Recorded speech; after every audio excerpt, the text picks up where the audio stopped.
And now, Dr. Vasquez, I will turn the floor to you. Thank you, Madam Chair.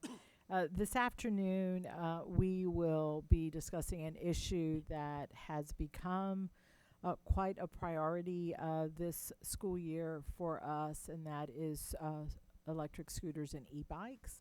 The board has previously had conversations about some of the problems that we have had related to safety.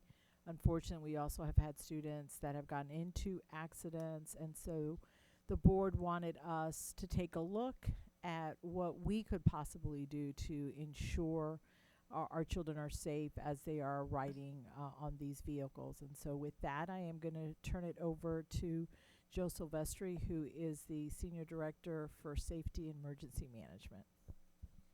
Thank you. Good afternoon, Madam Chair Jacobs, board members, Dr. Vasquez.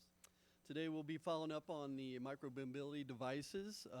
It's good to be in front of you again. Today I have with me my occupational safety and health team with me. To my right is Senior Manager Leela Dizan, and to the left of me is Nick Morrissey. So they'll be here to help answer any questions you may have after the presentation. In this presentation, I'll be giving you all a brief overview of the school survey that was administered in November to all principals across the district. The purpose of this survey was to better understand micromobility devices, thank you, especially bikes and scooters, and being used on our campus, and to gather feedback that would help the district in addressing this challenge. Share updates on relevant laws and local ordinances, especially winter gardens, that's recently new. Outline actions already that are underway within OCPS, highlight opportunities emerging from this topic, and then recommendations to the district to consider. So let's review the school survey overview. Survey asked principals across the district the following questions: how many bikes and scooters students bring to the campus, whether students are allowed to ride or must walk them on campus, what enforcement systems are currently in place, what strategies have helped reduce issues such as registration or if they used sticker type systems, what concerns they foresee if the district was to implement a standard policy, and what you'll see on the next slide is a summary of what we learned from that survey. These graphs summarize the survey results indicating that approximately almost 12,000 students across the district ride bikes or scooters to school. Currently, 23% of the schools do not require students to walk their bikes or scooters on campus. While 77% do require them to be walked, misspoke here. While 77% do require them to be walked, among the schools that have this requirement, 51% have an enforcement system in place, and 49% do not. So about 50-50 on whether there's things implemented. The feedback on the standard policy. From the survey, we found that the majority of schools do not see an issue with the district putting a policy in place that requires students to walk their devices once they are on school property. Some of the schools that did have concerns were about how they would be consistently able to enforce the policy and not having the staff available to enforce the policy. Another issue that was noted is the larger campuses schools have a long path such as Timber Creek. So the pathway from the campus to the bike rack was a concern for them. Other school findings that we found. Upon talking with some of the larger school districts in Florida, we've found that the Big Four have not put in place a formal district-wide policy regarding devices. In Miami-Dade, many campuses require bikes to be walked once on school property, but it seems to be a case-by-case basis. Other counties like Santa Rosa County have proposed that students in 6th grade to 12th grade can ride e-bikes to school, but only with the district-issued permit. To obtain the district-issued permit, students would have to complete a safety course and get parents' approval in order to receive the permit. In Sumter County, voted to implement a new e-bike regulation for students. The key rules would be students must dismount and walk their device to storage areas, required helmet under 16. Failure to comply can result in disciplinary action. And in Seminole County, public schools require students to walk bicycles on school grounds, and this is also in their student code of conduct and disciplinary code. Update you on the laws and ordinances. There are two laws that are in the process right now through legislation. That's House Bill 243 and Senate Bill 382, providing more restrictions for e-bikes. These bills will require mandatory licensing for Class 3 e-bikes, limits on who can operate certain vehicles, new crash reporting requirements, and penalties for illegal modifications. Winter Garden recently passed Ordinance 2605. This ordinance puts stricter policies in place. They are continuing to state that any operator or passenger under the age of 16 is required to wear a helmet. Kids under 15 are not allowed to operate an e-bike on any bicycle lane, bicycle path, right-of-way, road, sidewalk, or other city-owned property. E-scooters cannot be used on sidewalks less than 8 feet wide in commercial areas with a maximum speed of 10 miles per hour. Lights are required on the devices when it's dark outside, and their fines increase from $5 to $100. And Class 3 bikes are no longer allowed to be ridden on West Orange Trail. Seminole County Sheriff's Office spent months educating students on micromobility device safety, but have now started enforcing reckless behavior with non-moving violations. One of the issues in Seminole County is students were found to be riding e-motorcycles or high-speed e-bikes, which is pictured on the slide. E-motorcycles have a different set of rules than e-bikes. They fall under the same category as e-dirt bikes. These devices are defined as having more than 750 watts of power and can exceed 28 miles per hour and have no pedals. They are legally treated as a motorcycle, requiring registration, license, etc. OCPS actions taken. The Office of Occupational Safety and Health is working to find the best solution for the problem at hand. So far, we're continuing to work with our community partners who have hosted bike rodeos for educating students, sharing information with multiple jurisdictions, and e-bike training development. We are working with a large working group of individuals across the state that is being spearheaded by Orange County Traffic Engineering Department, and we're also working to develop a process of tracking accidents currently within our district. We're continuing to work with community partners to share data, develop strategies to manage this challenge. We're also working with state and nonprofit partners that are developing training material for students in e-bike safety. We are currently involved in a task force that was put together with a large group of jurisdictions, and the group is broken down into 5 different areas: education, emergency services, public health, legislation, and policy, and technical. Nick Morrissey is heading the education group, and Leela Dazan is in the health group. The Office of Occupational Safety and Health is heading it. Oh, I just said that. The hope of this task force is to compile all the information to present to a May 19th Board of County Commissioners meeting and then make recommendations on what to put forward. Opportunities.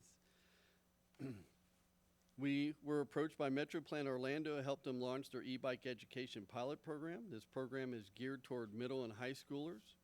The program is based virtually self-paced and takes 90 minutes to complete and is made up of 4 sections.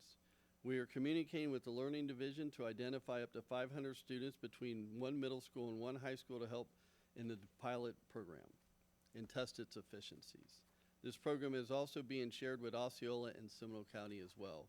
One thing that's not mentioned on this slide is that we're in communications with the Children's Safety Village as well and trying to partner with them as well. Recommendations.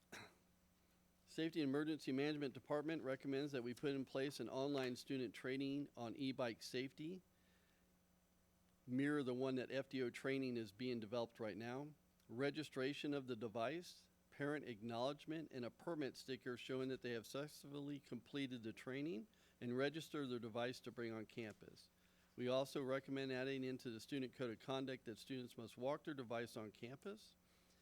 If dismounting of bikes is added, we would like to add design guidelines, signage along school bike paths stating dismount or walk bikes. And while we would also like to look into removing the Class 3 micromobility devices and e-motorcycles from being used on campuses in totality. That's the end of our presentation. I'll turn it back over to Dr. Vasquez. Thank you, Joe, and the team for your work on gathering the information and providing recommendations. Madam Chair, we are able now to answer any questions you might have and listen to comments the board members might have about this topic. All right, thank you so much.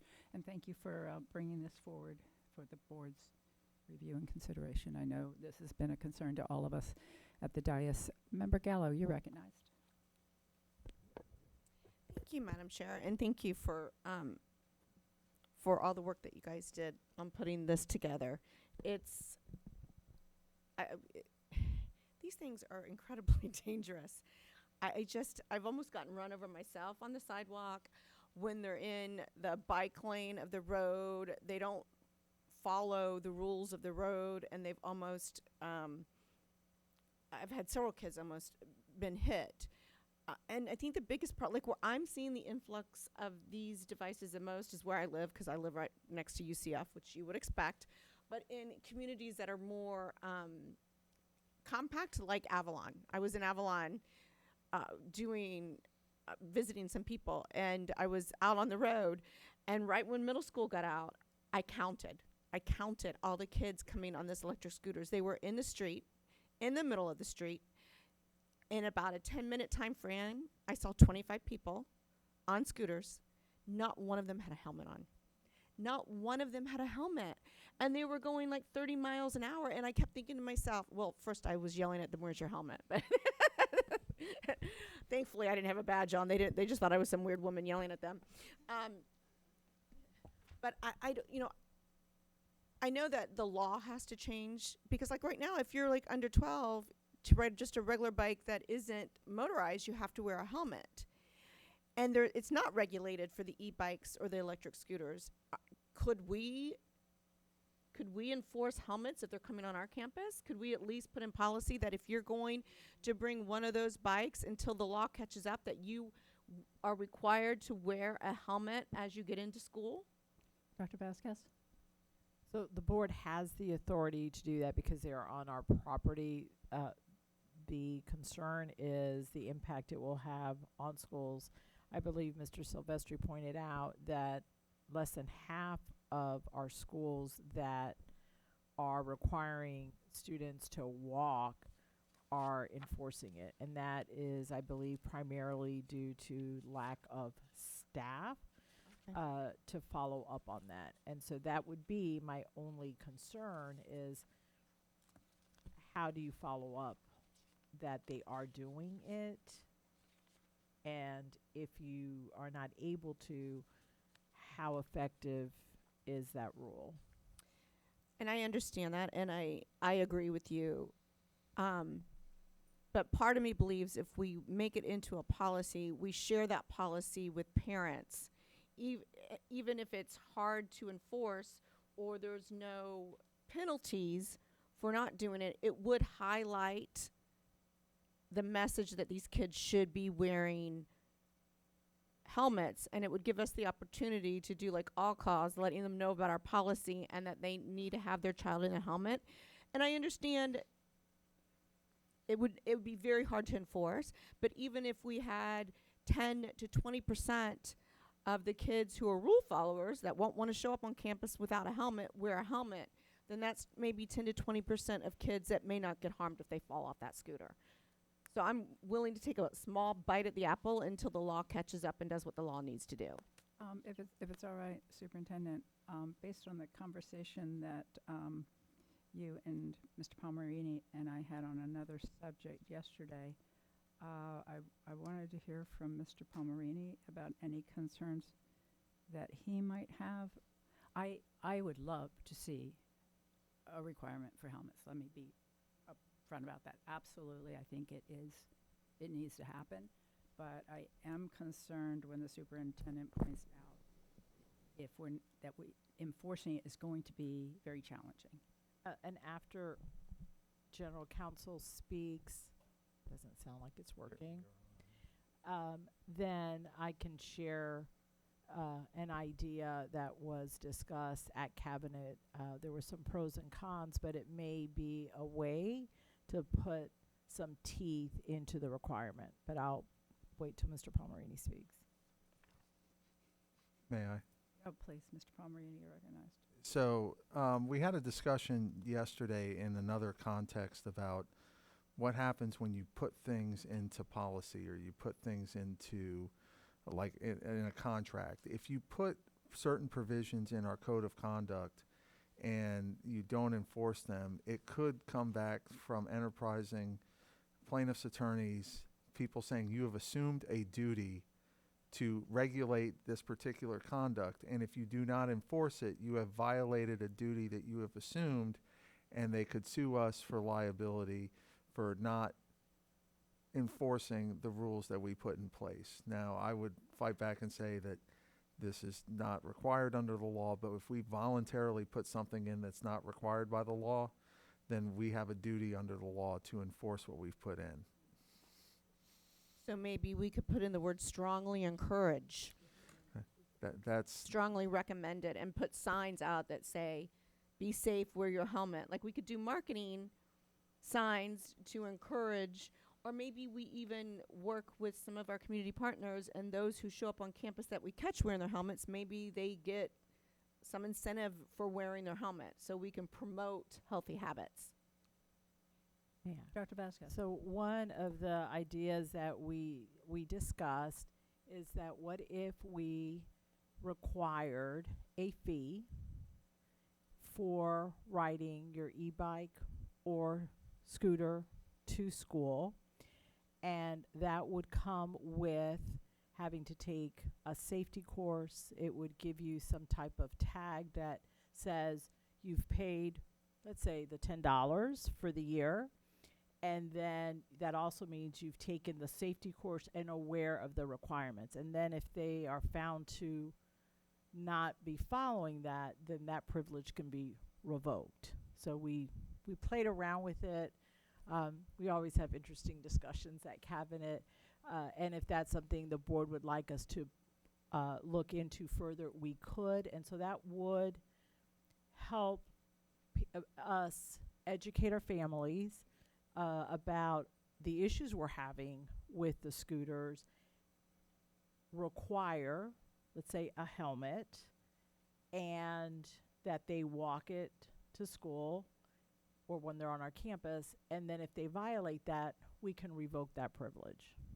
I love that idea. And again, it's we want to encourage them to be safe, and they're flying, and every time I see them on a scooter flying down the middle of the road with no helmet on, I'm just, and it's not like they have the helmet attached. So it's not like they left the house with a helmet and they're just choosing not to wear it. I don't see a helmet anywhere on their body. And so I just don't want to see any more children get hurt or a loss of life because a child going 20 miles on a scooter hits something, falls off, and now has a brain injury. I think that's the worst thing that could happen to a family. So anything that we could do to ensure that our kids coming to school get there safely, I would support. Thank you. Thank you, Member Gallo. Member Ferrand. Thank you, Madam Chair. And thank you, team, for the awesome information. I think it was really helpful for us to see and grasp kind of how many kids are coming to school using the e-bikes or e-scooters. Just something that I've been thinking about is at what point, because I'm all about the scooters. I've got my own scooter and I love scooters. They're fun to ride. But would we allow kids, if they were to get, let's say, a golf cart, would they be allowed to be on our campus with a golf cart? No, right? I mean, that would kind of be like a total no. So kind of trying to think of, is it because it's labeled a bike and a scooter, we allow that? Or I'm just trying to think of things that are going to be the most beneficial to, could we say there's no, we're not allowing it? Because they can use a bike. I mean, we all use bicycles. But I don't know, just kind of thinking that through. Dr. Vasquez? Yeah. So, and General Counsel will correct me if I'm wrong. He does always. But my understanding is that is the board's role, to be able to institute policies that help us run our schools in a safe and effective manner. And so if that is the will of the board, then staff can begin to work on what the rollout would look like, communication to families, but we would need direction from the board on what next steps you would like for us to take. And that's where I think we really need to really think about it, because at what point we can just keep pushing the line. I mean, take the golf cart, for example. So a kid could really just show up in a golf cart, and then what do we say? Like, well, you can't be on campus with a golf cart? Well, why? You see what I'm saying? So if we were to say something, I think we either do like a blanketed, we don't allow any kind of motorized vehicle. I don't know if that's really it, because then that would be a motorized, how would you say that? Well, you would have to revise your policy, because Right. your policy does have allowances. And I know that General Counsel has the policy pulled up if you'd like to hear it. That'd be great. Go ahead, Mr. Palmer. So this is policy JLIE, vehicle usage by students. Students classified as 11th or 12th graders may be permitted to have a car, motorcycle, or other privately owned motor vehicle at school. The principal may extend this privilege to any individual in a hardship case. All duly licensed operators may be permitted to have a motor scooter or other vehicle of this type as defined by law at school. So we would have to have a substantial rewrite of that provision if we were going to do things other than cars and motorcycles. It would be the will of the board on what they would like to have done there, but it would take a substantial rewrite of this provision. Another question, if I may. When we were asking the schools, was there more, I don't think I saw anything about high school versus middle versus elementary. Was the majority of the users at a high school, or did you specify any of that? We didn't break it down, but the survey did go across the whole district. We can go back and look at that data and separate it out for you if you'd like, but I don't have it in front of me right now. Yeah, because I do think there is concern. I mean, I think we're really straddling a fine balance of allowing parents to decide what they want their kids to ride to school on, but yet also figuring out what's the best as far as safety on our campuses. And I think moving forward, I would support either we say we're not allowing anything that has a certain speed, or I don't know how you'd even say that, or just nothing with a motorized. I think it And would I don't want to say probably motorized vehicle, because then that would be like a car. But it could be any motorized vehicle other than a car or a motorcycle licensed by the Department of Motor Vehicle, whatever. So we would limit it to your traditional motorcycle, which would limit it to a certain age. Unfortunately, not a requirement for a helmet. I still wish they'd have kept that on there, but go ahead. So one more thing. So when we're looking too at financially, so putting up signage, those types of things, now that's going to cost money.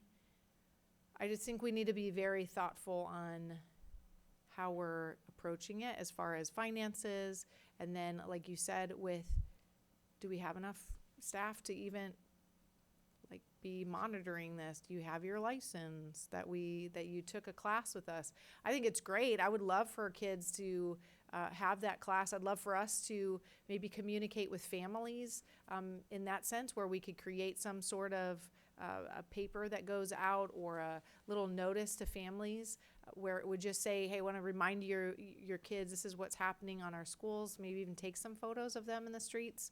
I mean, obviously not their faces, but just so that they can see. Families may not realize what's happening after they get off of our campuses, and just say, hey, this is a concern. We are, worried about their safety. These are some things you can talk to your kids about. But on school campuses, this is what we're deciding. So whether it's just a full, it's not allowed anymore, or because otherwise the opposite would be we have to fund all the signage on every school. We have to figure out who's monitoring this, how they go through, and then if we pay, some families might say, well, I don't have money to do that, and I don't know, like, I feel like that could almost go the other way, where if we just say we're, like, no more, you can ride your bicycle, walk, a regular scooter. I think that's what I'm leaning a little more towards that. Okay. Dr. Vasquez, did you have? Mr. Pacheco, you recognized. Good afternoon, board members, Superintendent Vasquez. I just did the quick analysis, the 5 highest schools with the number of e-bikes. We have 3 middle schools and 2 high schools. But literally going all the way down to 15, there's a mixture of them. The one thing that you have to take into consideration is the number of students that they have. The largest one, it is a high school, but is one of our high schools with the largest number of students. Then we go to 2 middle schools right after. Numbers range from 1,200 from the one that has the most. Then it goes to 850, 500, 500, 464. So that, you kind of see that trend. But by looking at the highest 15, I don't see any elementary schools. So just to give you a sense, probably what you were assuming, the numbers that we see, we'll see the highest in high schools and middle schools. Yeah, the high school, the one with the highest number has 1,200. The other aspect that we were able to also observe when we were doing the analysis was the infrastructure that might be needed in order to have these devices. As you remember, our schools are being designed with bike racks. And these devices might not fit on the same space. So at least the picture that I saw, they have them going around the perimeter or they just find somewhere that they can lean it against or pretty much put their lock into it. So that's another aspect that we thought about. We were looking at the fee because we will be probably eventually we go on that route for the newer schools, probably even have to plan on different infrastructure because when they were built, they were bike racks, but now there will be e-bikes or scooter racks. Yes. Thank you, Mr. Pacheco. Excellent observations. Member Ferrand? Okay. Member Vanas? Thank you, Madam Chair. There's a lot to think about, so I'm still in question mode. But I'm curious, so I know you said it's mostly the high school and middle schools that are using e-bikes, e-scooters. Do we have data on where the age of highest level of accidents would be? Or highest number? As they look at the number, I just wanted to make a point of clarification.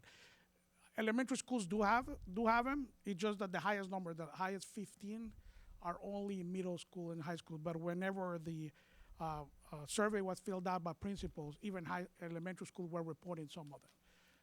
Some elementaries reported very few, but elementary schools did report the usage of some e-bikes or scooters at their campus.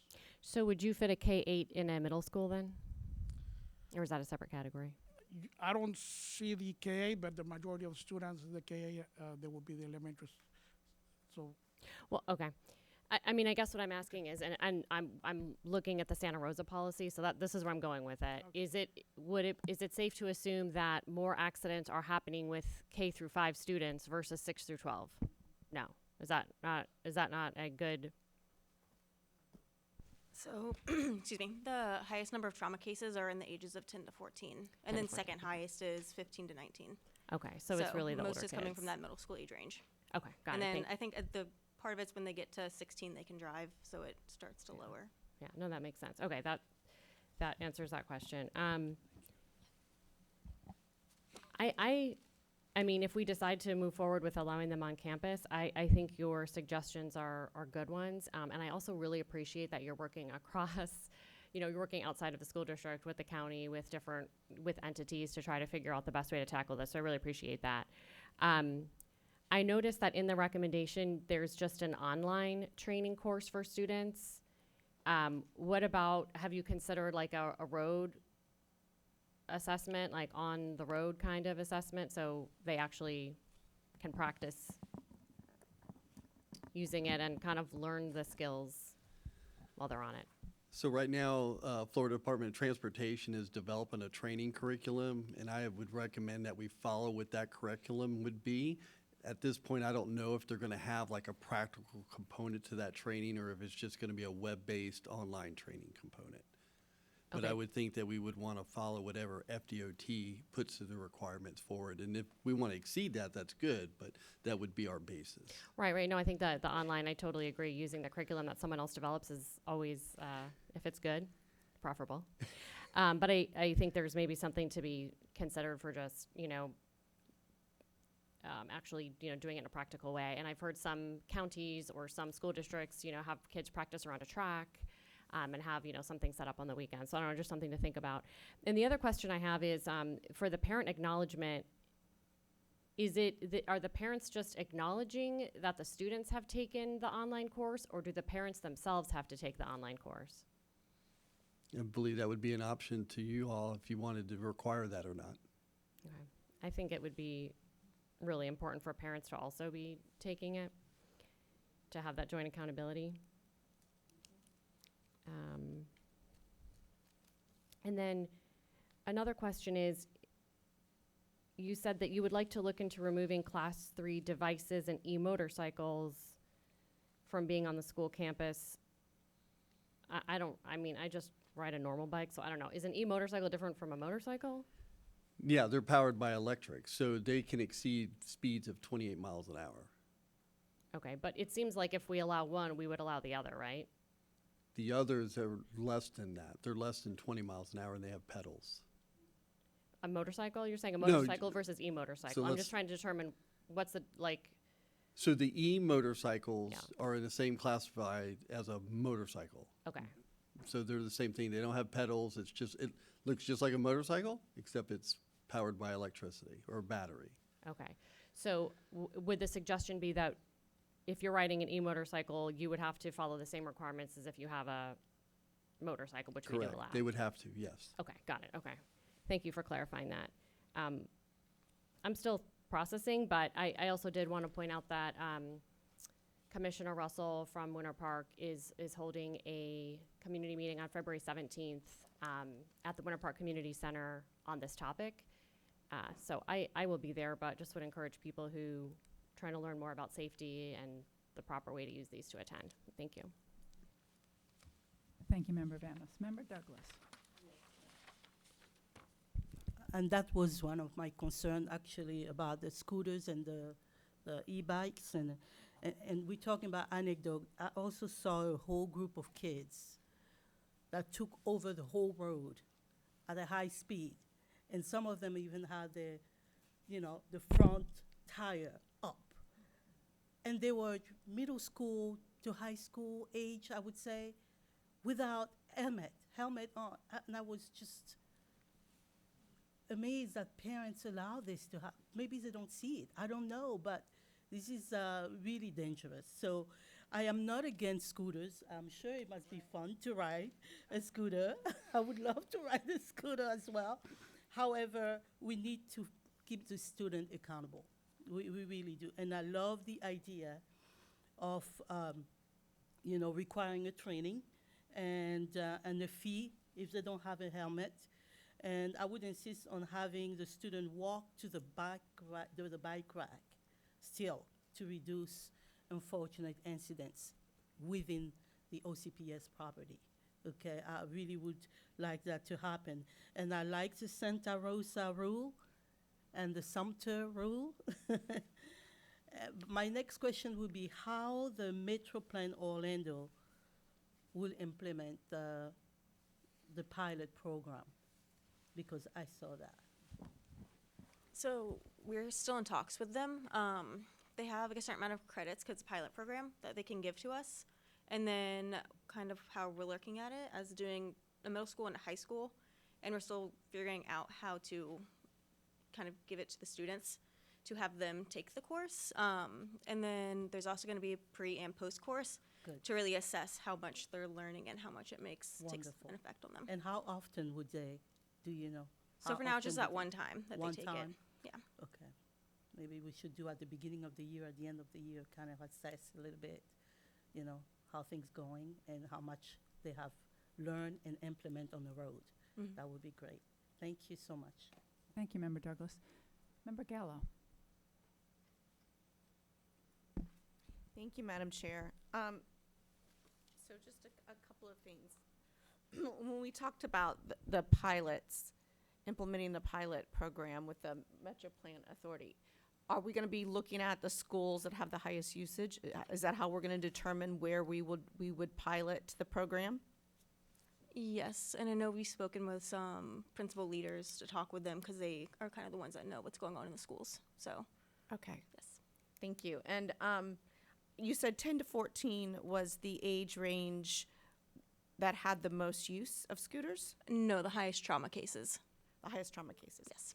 So I'm wondering if, because 10 is like fifth grade, right? Like fifth grade. I'm wondering if we could add curriculum, because I know when my kids were in school, they had bikes and they did safety classes on how to ride a bicycle safely, and they would ride around the track and they would have helmets, and it was sponsored. I forget who, but there was someone who sponsored it, brought in the bicycles and the helmets for the kids to use, and at the time they were handing out free helmets to kids. So I'm wondering if we could do something like that with the scooters, if we could embed it in our curriculum in fifth grade, since that's a kind of the age range that is receiving the high trauma, to if we embed it in there, then it's just, they're going to do it during PE.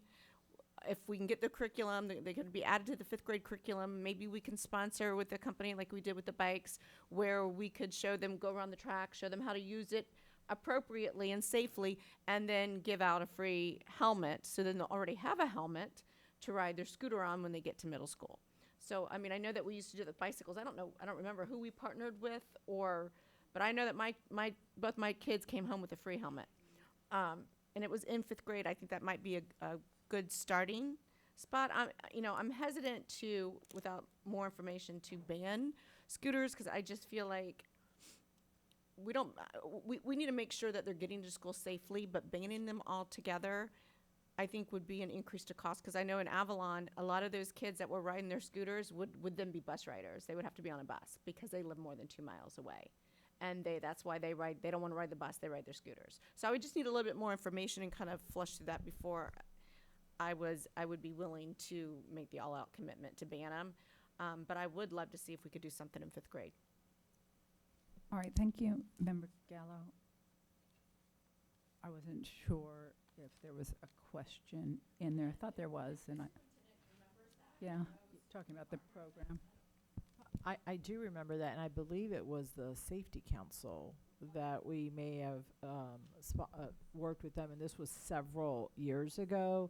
And then I think when that faded, we have like the walk safe and the bike safety weeks that we participate in.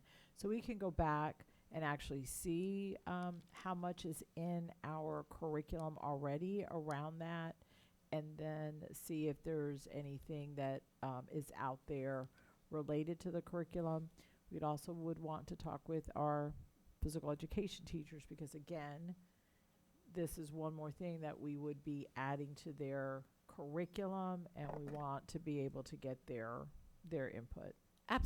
Thank you, Dr. Vasquez. Absolutely. I was thinking more, if they're already doing it for bikes, maybe they can embed it in the same week and have bike scooter safety, or but absolutely, I would love to hear from our PE teachers on their thoughts.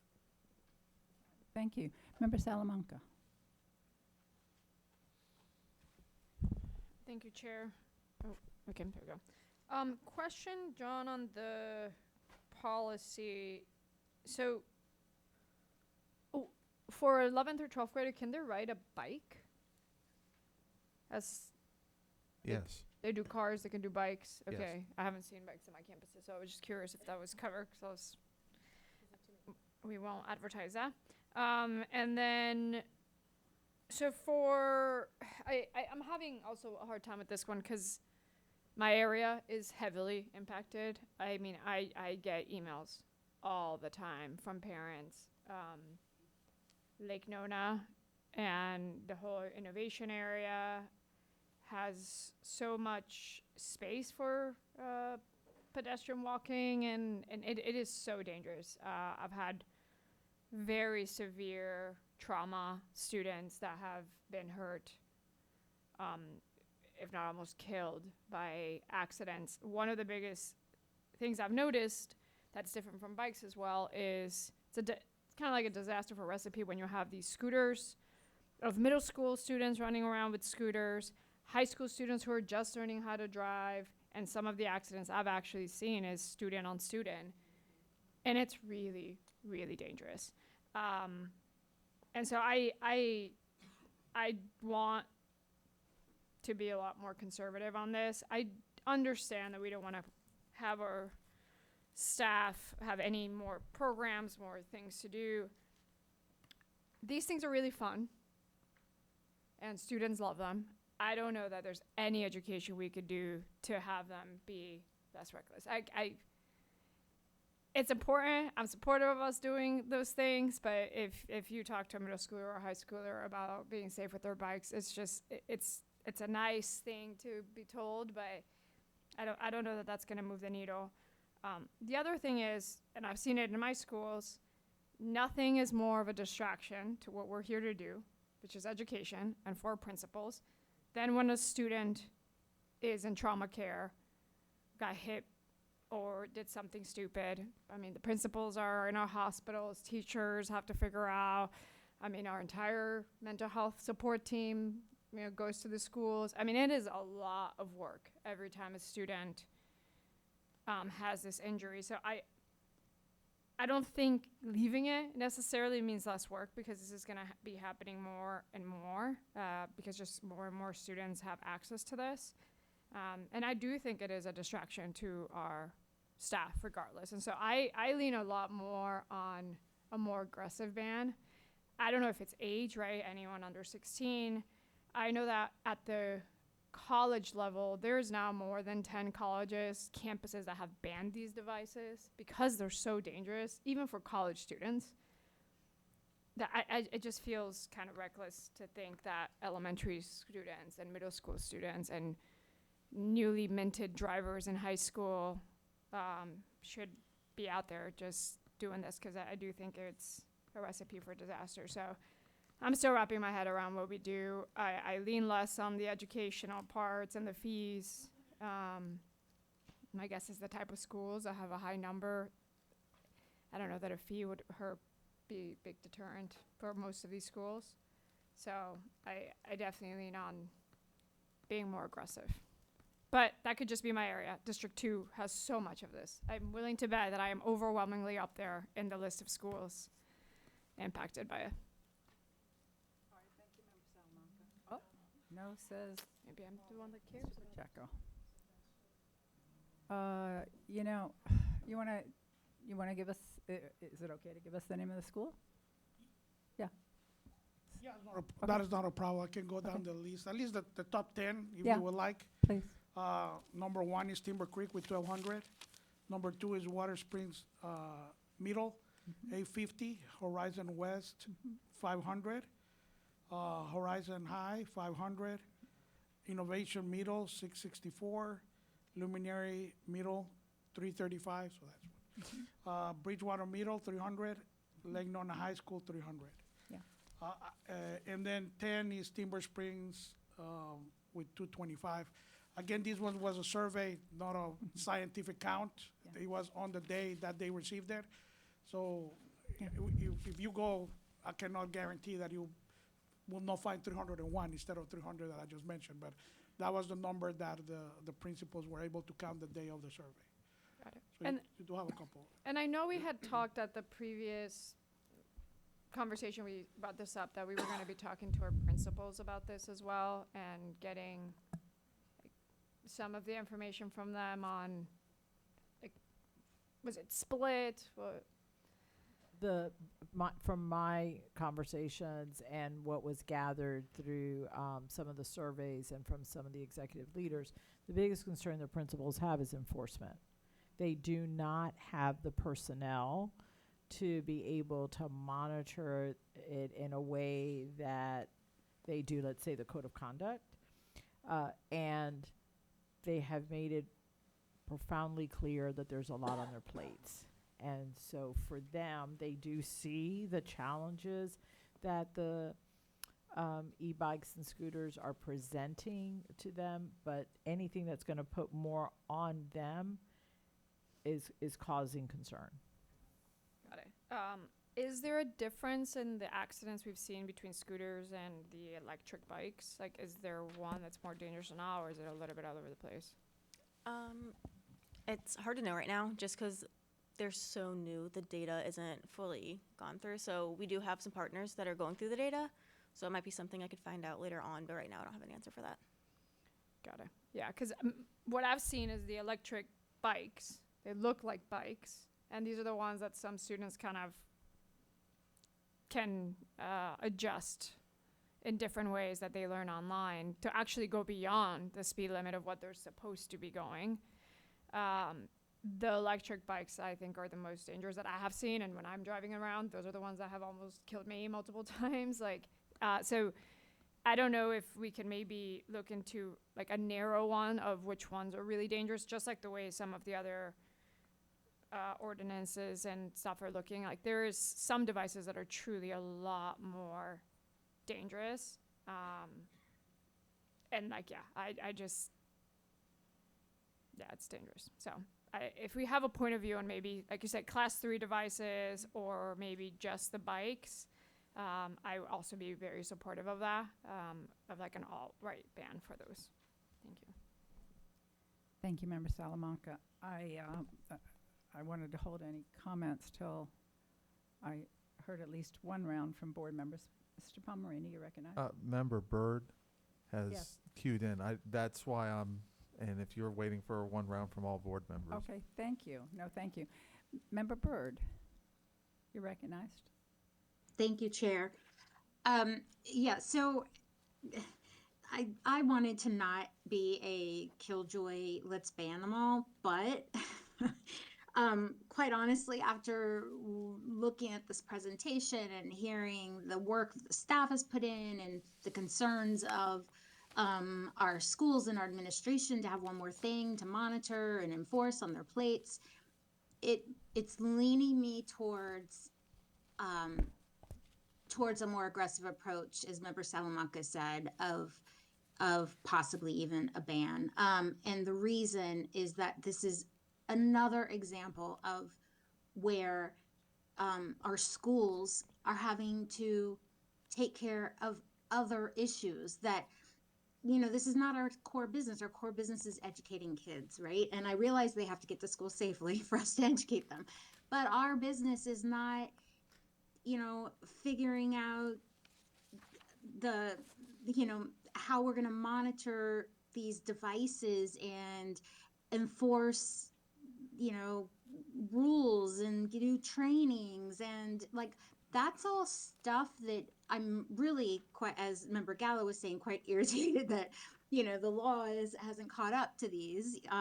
This is a safety issue for our community, and it should be dealt with through laws and through community ordinances and county ordinances. And so I'm glad that all of that is being brought forward and people are working on that. In the meantime, I'm not a fan of putting more rules in place that our administration and our schools have to try to enforce.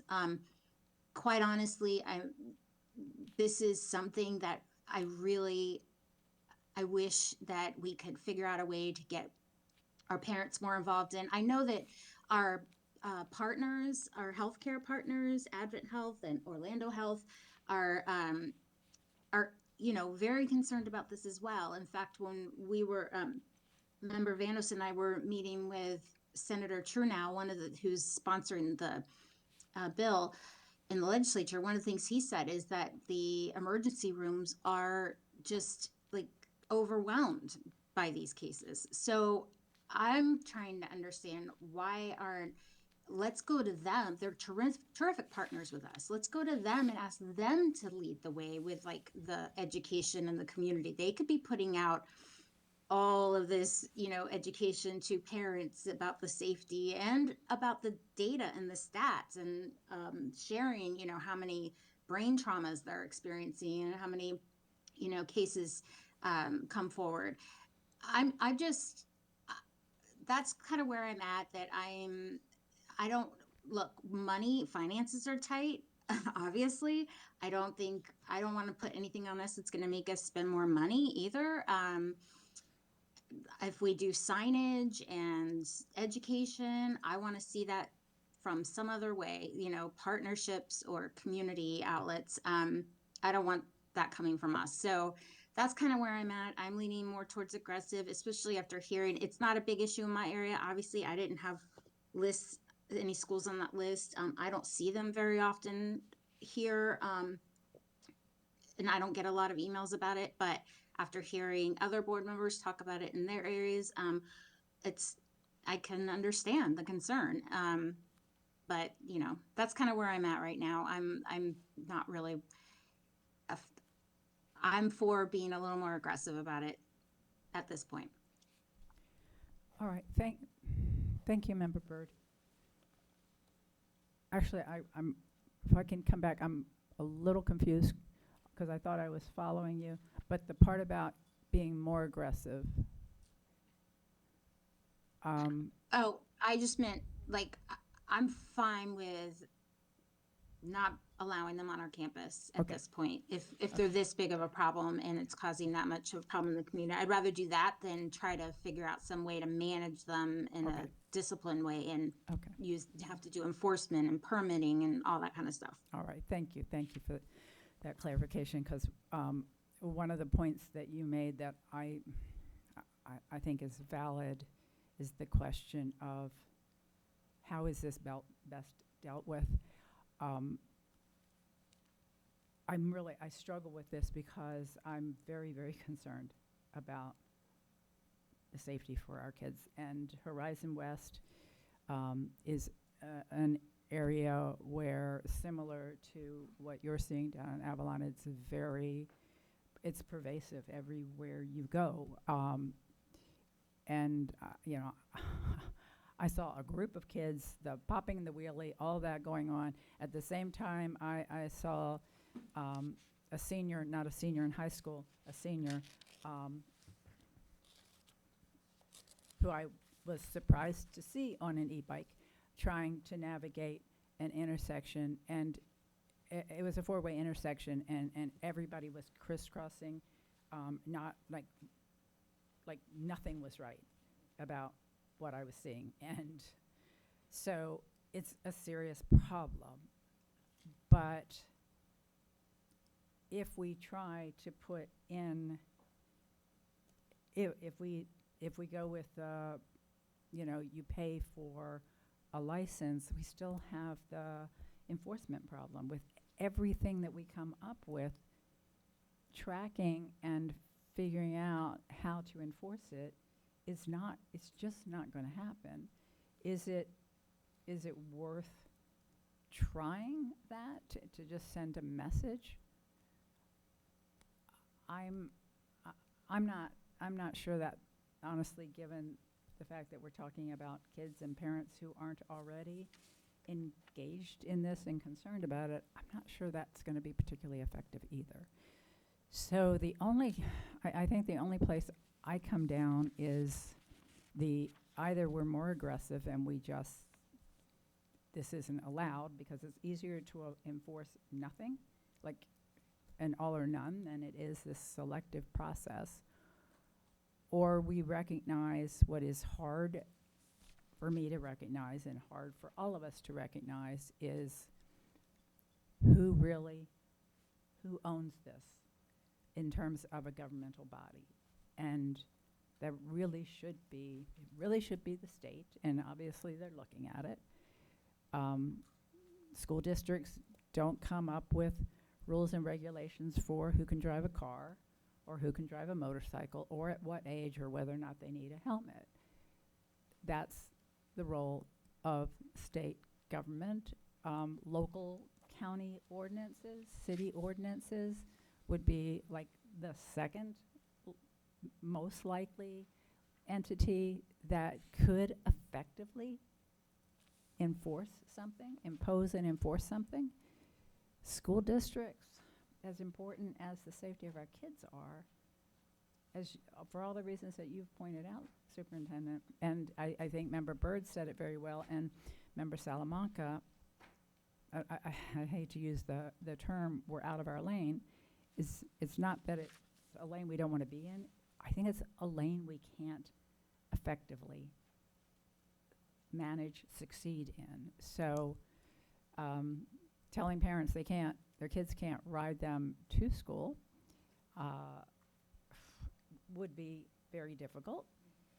I don't know that one of the questions or one of the comments that Member Gallo made I hadn't thought about, and that's the impact on our buses. So, yeah, so I'm curious about that because, if we have freezing temperatures, I'm not sure our kids are riding their e-bikes. If we have a really bad storm and lightning, we're the lightning capital of the world still, are our kids riding their bikes if they're they're eligible for buses, or are they taking the buses? So what I can tell you is that the attendance for Monday was, the absentee rate was more than double our normal rate. So I'm not necessarily sure they're using the transportation as much as they're staying home.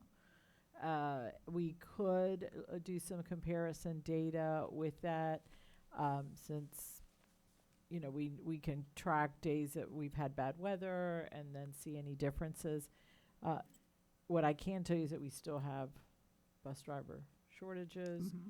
We still have double backs. We still have some buses that are late. And so I do believe they are helping us in that aspect, although I really, I don't know how many are riding more than like 2 miles. I think it may just be those that are within that area. And the only reason I'm using one example, and that is Narcoossee, that you can see where it starts to splinter off and they're no longer on Narcoossee. And so we could try and see a couple of schools that actually have a system. I think Luminary Middle may be one that has developed a system where they are issuing little tags, and maybe we can track and see how many of the children that are riding it live beyond the 2 mile zone. Okay. And at the end of the day, that's really not probably a factor in our decision making. It hadn't occurred to me.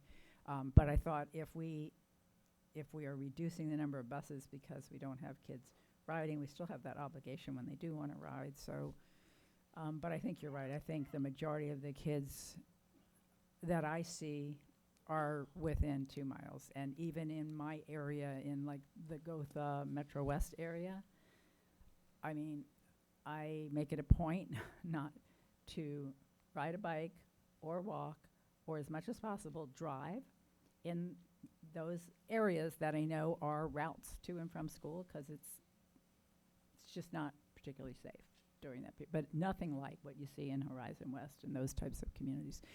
Anyway, so I'm not there with any of the options on the table right this minute. So, Member Farran, let me recognize you. Thank you. I think I've had several board members agree that it is, we're really here to focus on education. So make sure that kids are getting a great education. There's been several things that we've tried to implement that then all of a sudden we realize, okay, this is taking a lot of our staff's time and energy to try to monitor. So now they're monitoring things that really aren't focused on education. And so again, if this is going to be something, I love them, they're fun. If parents can get on board, and I love the suggestion of having some of our health partners jump on board with the training and really getting that out there and sharing the message that it is a concern. We want to, safety, obviously, we want to keep all the kids safe. But I'm still leaning towards that. Either we do the 16 and up, like if you have your driver's license, then you can, because you've had some sort of training. So if you have a driver's license and you'd like to utilize that, no problem. But if you do not have a driver's license or a learner's permit, then that wouldn't be allowed. And that way it's kind of cut and dry. If somebody says, hey, can I just want to double check you have your license on you, or something of that sort. I'm sure too the schools start to see like who is your frequently, the kids that frequently use them. I like the token idea, or some sort of something that just notifies them that they're allowed to use it.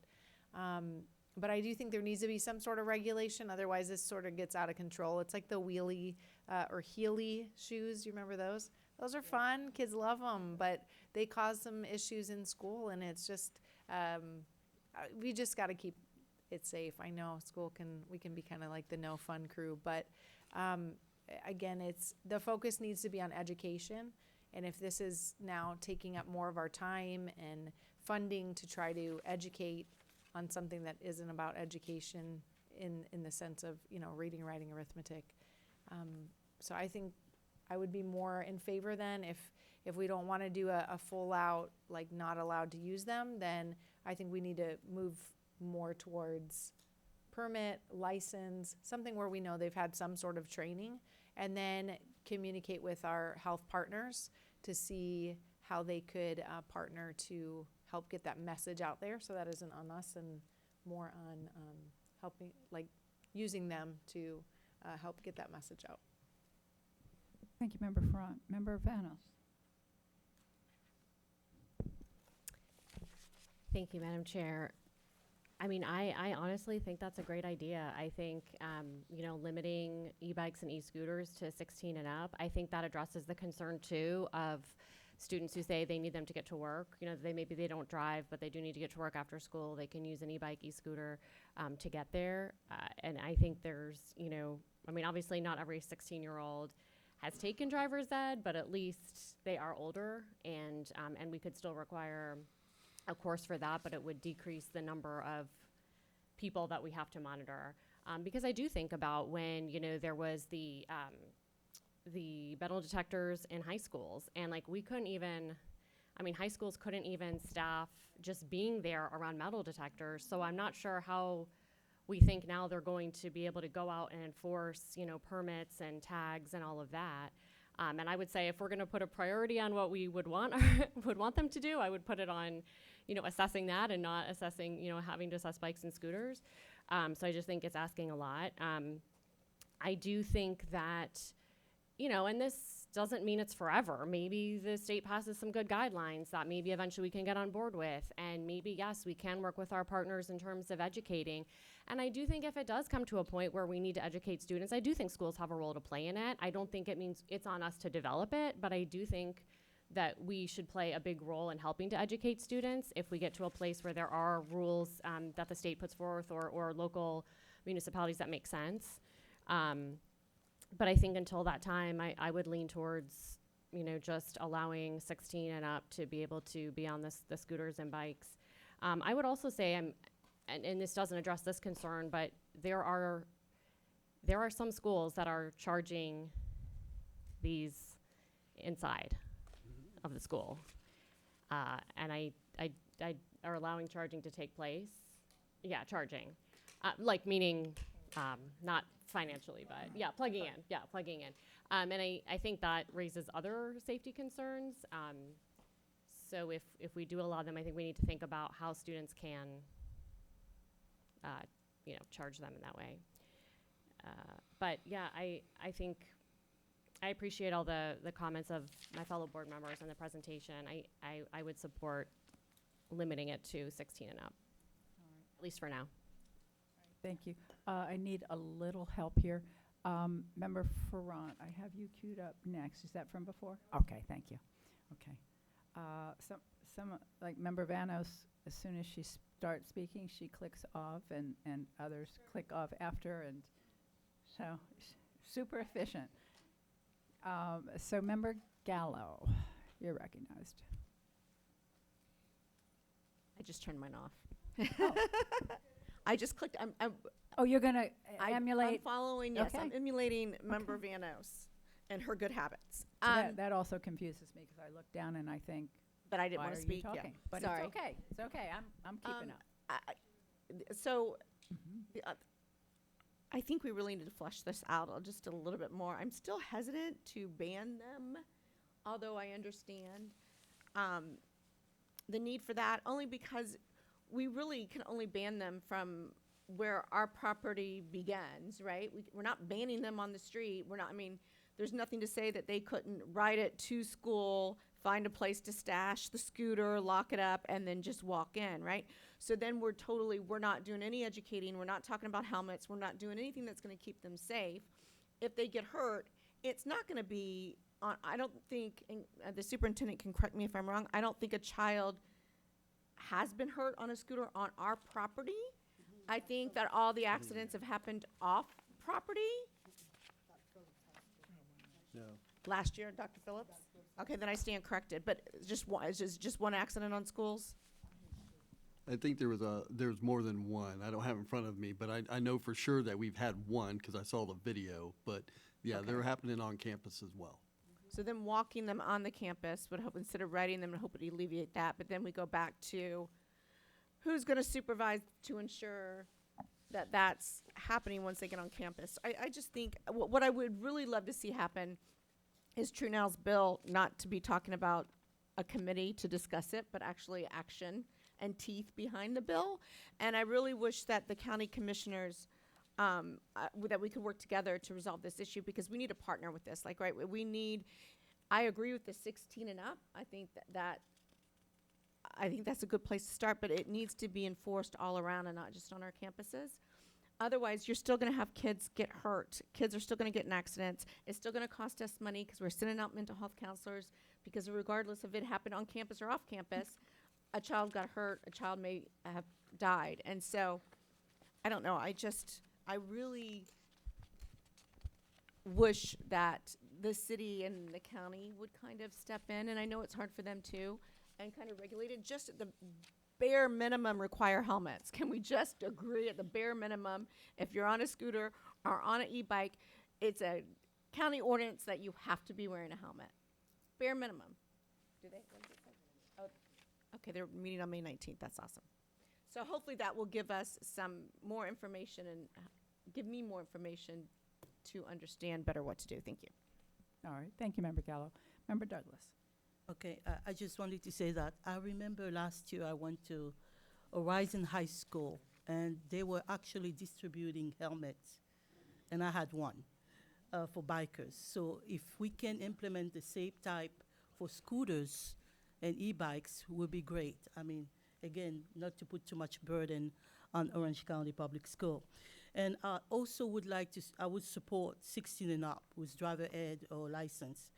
I think also we need to work with the commissioners. We really need to work with the commissioners. If we can have a meeting here with the commissioners, just have it planned so we can really address the subject. This I can't hear myself. I don't know if it's working. Can you hear me? Oh, it's working. Okay, sorry about that. So I really believe we need to plan a meeting with the commissioners to really address this subject and put it to rest.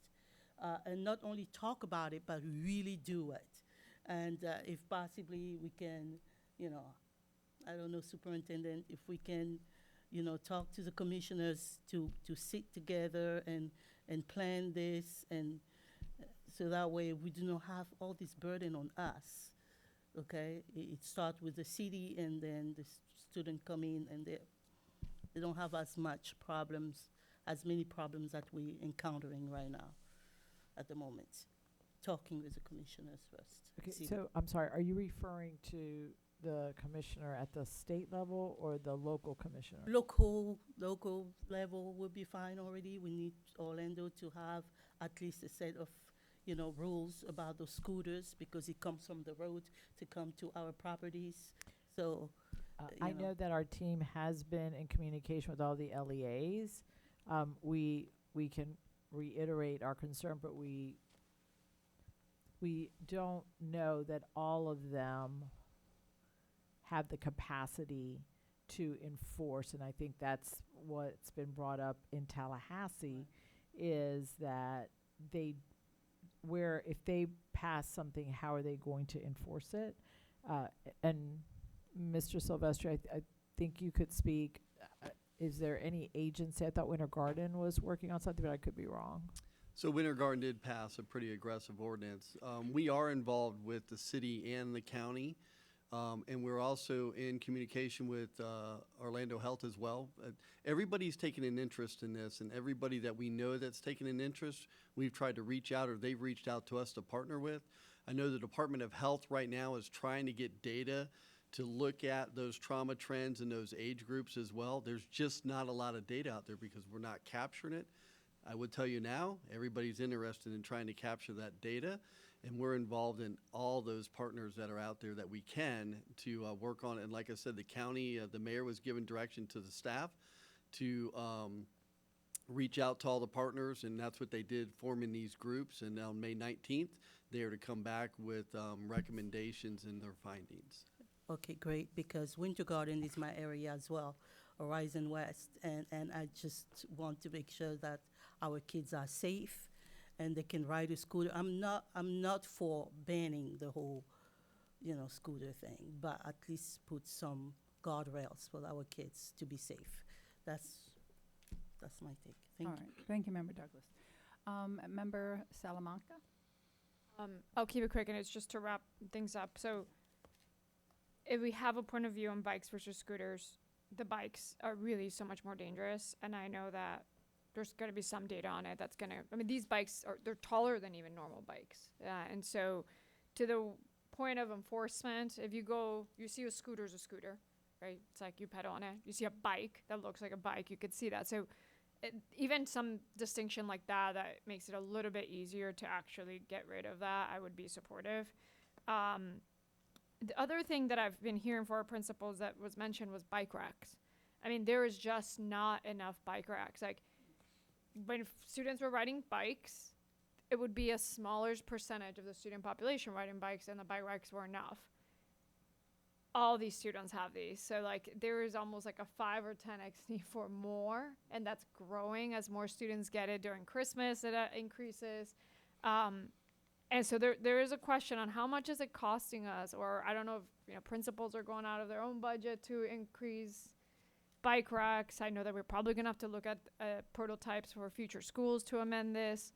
So it's still costing us something. There is some friction point that we're taking here. I just wasn't sure how much is a bike rack for if we need to expand it, because I know. Right, Dr. Bass? Mr. Salambimi, I believe it's under $1,000. Is it? I'm sorry. I thought that's what it was. for the whole thing. If we were to add a bike rack. Like one, or a bike rack is how many bikes? There was a school that recently requested one, and I thought the number that was sent back to me was around $1,000. Okay. Who? Oh, I'm sorry.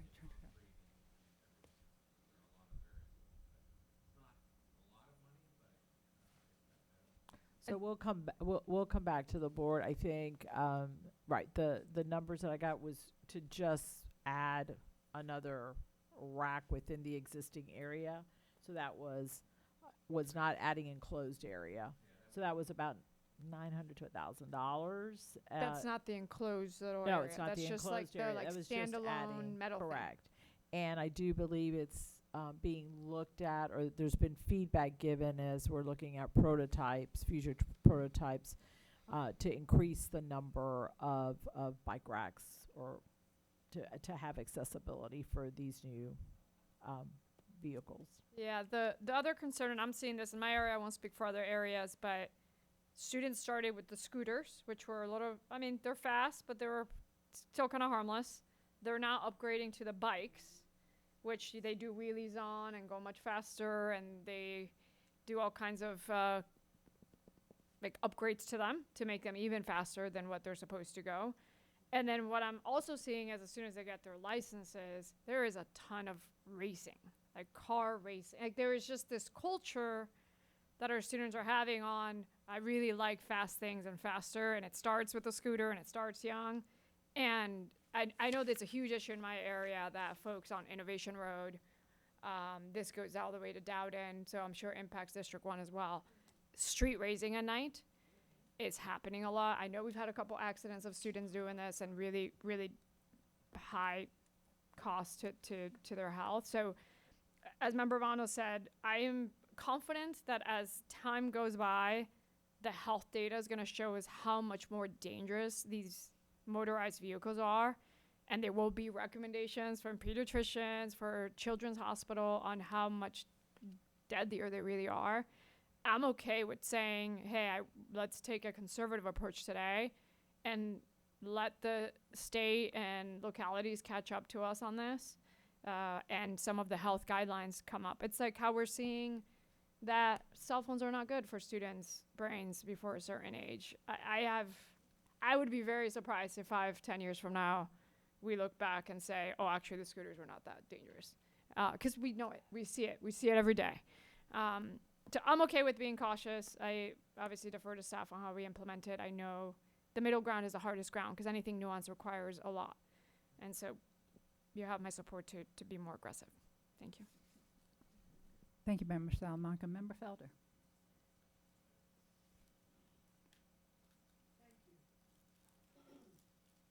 Thank you so much for the discussion has been engaging and quite fruitful.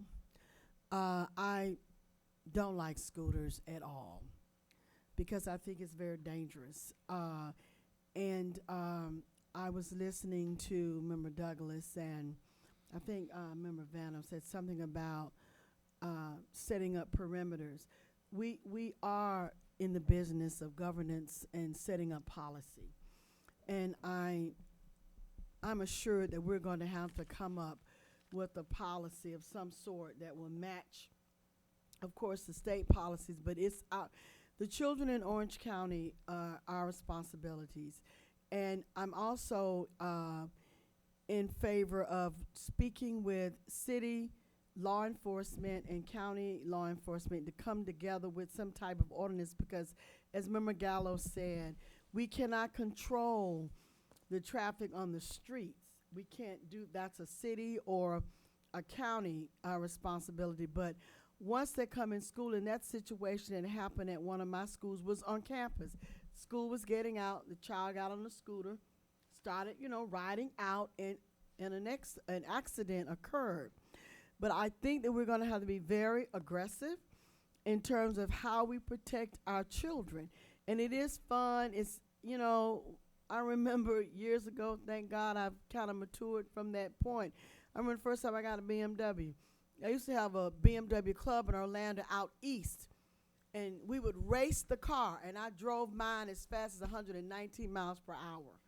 I did that because, I just wanted to do it because I would always say BMW, the ultimate driving machine, could stop on a dime, but I was young. I was not the age that I am now, but never do that foolishness now. But it is, a catching young people. They like to go fast. They love it. But we are in the business of protecting our students at all costs. So I'm in favor with us coming up with policy. It's, it may not be agreeable with everybody, but we are in the business of protecting our students, our children. And right now, they are riding those scooters. You can go down International Drive, our little tourists are jumping out the way. I mean, it's just crazy how they're doing that. And so we may not control the street area, but we can definitely control the school and where the children are. And I am so much in favor. When we get to that point, Attorney Palmerini, we get to that point of dealing with policy, that we need to come up with some policy. And I really, really am going to encourage the collaboration with law enforcement, because we need them, because they control the streets. We're going to have to do that so that we can get a handle on the protection and safety of our children and families. We must do that. So that, I listened, and I listened well, but I thought I needed to give my comment, and that's my commentary. Thank you so much. Thank you. Thank you, Member Felder. Okay, I don't think we have a consensus on this. Let me just, I think that we could reach a consensus on that scooters, e-bikes can't be ridden on campus, except we run into the problem that we don't have the means to enforce it. We don't have the personnel to enforce it.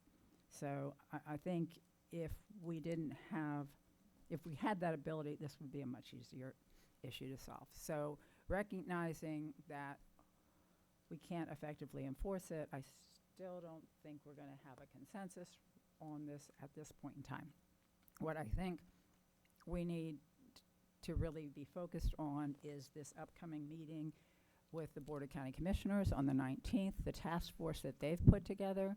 I would love to know that the state was moving forward. Did you say, Member Gallo, that they're talking about creating a task force or something? Please. Bill had teeth to it initially, but then it was amended, and so now they're just looking at putting together a task force, kind of like what we're doing to kind of flesh out what they could do to make it better.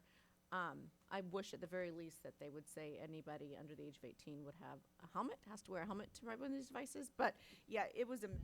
Okay, so typically when the state puts together a task force, we're talking about anything that would come out of it would be next legislative session, most likely. So that's, yeah, so that any opportunity for safeguards are most likely a year away from the state. So unless there's, majority support for a different direction, I would say we focus on the 19th. As many of us that are able to come to that meeting. And it sounds like that, if I understand right, it's more than just the county. You have the other a number of other jurisdictions that are part of this task force? That's correct. Okay, so I think that's our next place to see what happens there and what we can take away from that. And the work that you all did was very helpful. And we've talked about data to the extent that you can continue to collect data in anything else that other jurisdictions are doing. If we can get a little deeper dive into the data that you have, for instance, when we're talking about accident rates or anything else, we need to do that in the context of the size of the school, so that we're comparing apples to apples. So anyway, continue that effort, continue to be involved in the task force, and hopefully we can have at least an update between now and May 19th, so we have an idea how that's moving along. Okay? Dr. Vasquez, anything else? All right, stay tuned. Thank you. Okay. All right, then this work session is now adjourned, and we are half hour behind in starting our rule development meeting.